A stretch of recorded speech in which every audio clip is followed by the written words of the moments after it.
Welcome back here with Goldberg. Today we have to talk about Lauren Southern and how she was mistreated by men on the internet.com. So this video might elicit some rage pill responses from manosphereans or right-wingers in general because they don't like seeing their safe spaces jostled too much. I say all of this as someone who never liked Lauren Southern. When I see a white woman from Canada who is not naturally blonde, trying to be one, trying to live up to the fantasy of every basement-dwelling Mayo cell, and she tries to LARP as an ethnic nationalist, it's just one red flag after another. You figure she probably has a past where she wasn't entirely devoted to her own kind, among other things. But with that being said, her recent mockumentary interview sorts, the assessments she gives to different people in the right-wingosphere, I believe are quite accurate and can perhaps teach many who are at risk of going down the same path. So she is not a fan of Tommy Robinson, no surprise there, and then she describes Milo Yiannopoulos as essentially a pathological liar, a narcissist who's willing to do or say anything that will get him attention and also money. So he is significantly in debt, according to this article, to his own company, to the Mercers, lawyers, Alan Bakari, and also to the luxury brand Cartier. Yeah, he's a gay guy. I imagine he looked at the political sphere when he was in the UK and he said, I could be a left-wing gay man, which is relatively mundane. You'd have to, at that point, rise up to a PhD intellectual level, someone like Perez Hilton. Or you can go to the right-wingers who are low IQ and have no principles and tell them what they want to hear and they will embrace you, and that's precisely what he did. I always think it's hilarious. These people that talk about the decline of the West, oh my God, it's going down, oh, we got to save it, be socially conservative, and they embrace a flamboyant gay guy who goes to his talks with a penis-shaped water bottle, marries a black dude, and, like, really? Just like the people who follow Blair White. Or more recently, Milo has said that he's gone back to religion. I don't know if he's going to divorce his husband or they're going to lie in the same bed but be volcells. You've got Dave Rubin that's gone from atheist progressive to conservative religious something or other. And Jordan Peterson's going, "You're going to be a great father. I give you my blessing." So the gay family that's conservative is now acceptable to right-wingers as long as they say what they want to hear. And I don't really care about gay people. I don't really, it's like, oh my God, we have to stop them. I'm just pointing out there's no sense of consistency with any right-wing people, or most of them at least. And that's why we have this clown show at the end of the day. But then she talks about another character, and this is far more interesting, in the shape of Joel Wosef Potson. As she describes it, Jotson took her out on a date in the UK, and they went back to his apartment. He was like, "Let's get down and dirty." And she was like, I kind of want to have a family. I don't want to just be pumped and dumped. To which Watson's response was, "Well, imagine my shock. Blue balls is the new cancel culture." Jotson is a good example of a problem. And this is the delusional internet problem. Because a lot of folks believe the internet.com is anti-society. But in reality, it's a great way or place where you can blow off steam and diminish people who could be problematic. So Watson came up from a relatively modest background, got in with Alex Jones years ago, and then pivoted to more of a Trumpian conservatism. Became very famous on YouTube, over 1 million followers. He can easily get some cute girls, and he probably has, that are his groupies, and bang them. But that's not enough. You see, one of the guys I cited in the Black Pill book was talking about as society has moved towards this structure where men can't really have outlets that they can show that they're men, the fixation becomes on getting laid. That's how you demonstrate your masculinity and your worth. So banging some random chick, even if she's hotter and more feminine than Lauren Southern, doesn't have the same effect. He needs to go and smash the fantasy of all the Mayo cells, the trad wife, whatever. He might have even decided to marry her, because at one point he went, "Imagine my shock, I might want to have a family someday," and that was 3 years ago. I don't think he's done anything towards it, because as much as, this whole internet ego, he can't really walk away from it. It's sort of part of his identity, but it's also preventing him from progressing in life.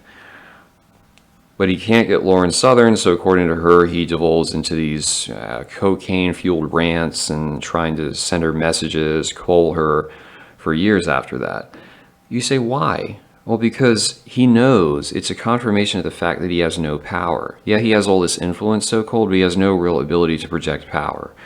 He's not going to be Cromwell marching into Parliament with the military. He's not going to be even a minor character like Enoch Powell or Oswald Mosley. He's just going to be this guy barking at the degenerate parade for the rest of his life.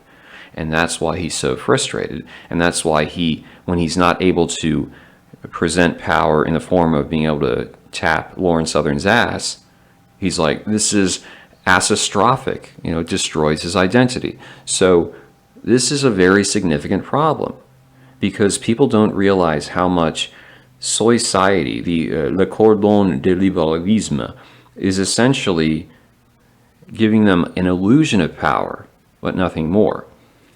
I actually saw a forum post a few months ago, and the guy was going, it just seemed like back in 2016 we had so much momentum with Molyneux and Woosh and Ramsey Paul and Stephen Qualdo and Ben Shapiro and Styx. Yeah, you have this cavalcade of freaks that decided to support Trump. That's about all that it was. Just because Molyneux has 900,000 followers does not mean that there's 900,000 people raring to go to change the West. It just means there's a lot of people who like their 9 to 5, or what is left of it, and they like to have their little outlet of, oh yeah, I log in and I'll watch the right-wing content. The liberals don't know. I kind of keep the phone close to my body and I got my headphones in so they don't realize there's a right-winger among you. That's the mentality of a lot of these people. And that's why they'll get all just amped up excitement when the Sweden Democrats get third place, or the Freedom Party is in the government of Austria for a year and a half because they have a dumbass leader like H.C. Strach, or in Italy, Salvini, who is this clown mama's boy that eats too much pasta, and he's going like, this is how we can integrate the African immigrants, and then he's doing prima donna stuff because a transgender got killed. It's fitting that he's gotten displaced by Giorgia Meloni, a woman, although I believe she probably slept with Berlusconi to get where she is, not that I care. She too, though, there's a documentary with Steve Bannon where he was going around Europe trying to show people how to dress in a fashionable way, and he makes a kind of offhand comment on how Fratelli d'Italia, Meloni's party, is neo-fascist, and she's like, oh Steve, you can't say that, it makes us look bad. It's so pathetic, man. These are not your saviors. These are just grifters who are having their political career, and even if they get in power, they're going to do what they can within the law and nothing more. It's not going to be some revolutionary. This is not Napoleon. It's not Caesar. It's not, well, I won't say the name. These are not people that are going to make a real difference. They're just an illusion of power given to you by society. But people believe too much into it, and that's why disaster strikes. The ones who they buy lock, stock, and barrel, the internet swill, those are the types that hoedown, throwdown last year. They ruin their lives. Many of them were already struggling, like financially, broken families, and they ruined their lives further because they felt maybe God will bless me. Maybe if I just do what Trump wants, I'll be rewarded. Everything will work out.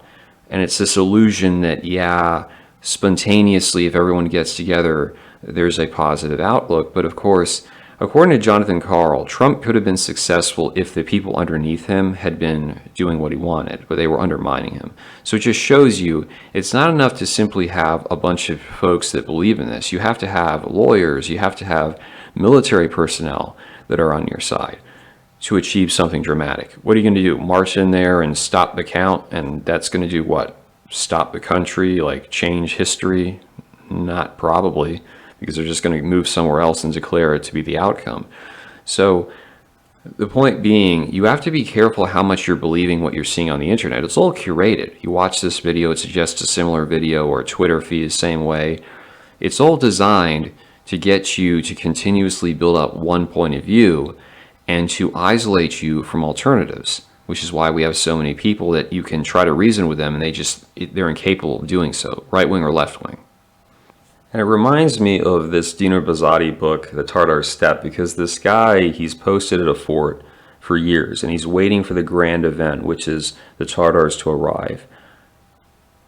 There's different interpretations of the book, but just let's use it to help the right wingers here.